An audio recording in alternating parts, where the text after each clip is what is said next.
So pagpalang araw mga lods, mag-update tayo dito sa ginagawa nating tangke na to o reservoir.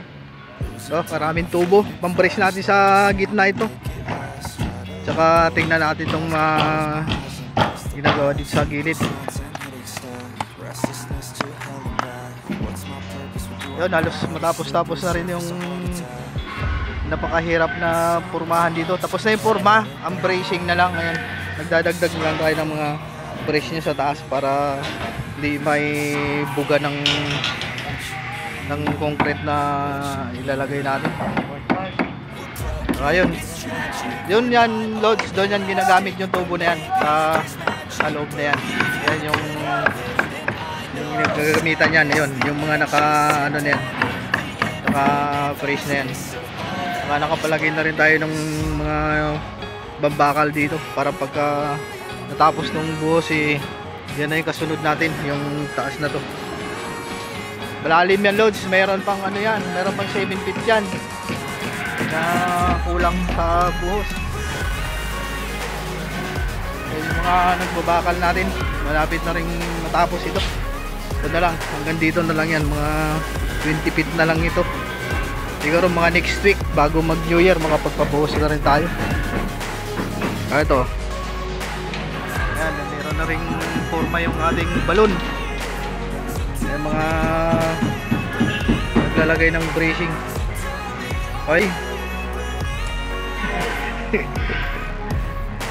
Ayan na rin yung ano dyan. Kulang na kulang pa yung loads. Marami pang ilalagay na ano dyan, mga brace dyan. Mayroon pang mga pagganon yan yung papunta roon. Ano pa lang yan, yung parang sa side, yung side na yon. At saka yung side dito yan, wala pa. Kaya ang posting yan, yan magkakaroon tayo ng slab. Doon pa sa ano yan, doon sa taas ng poste na yun, yung slab niyan. Kaya medyo matagal-tagal pang trabaho ito bago matapos. Na February siguro magyayari na rin ito.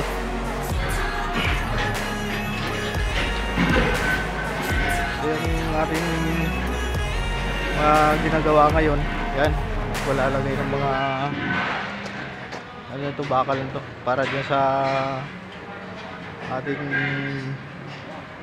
retaining wall. Hello, abang-abang lang sa mga ibang update natin ibang araw, baka makapagpabuhos na rin tayo.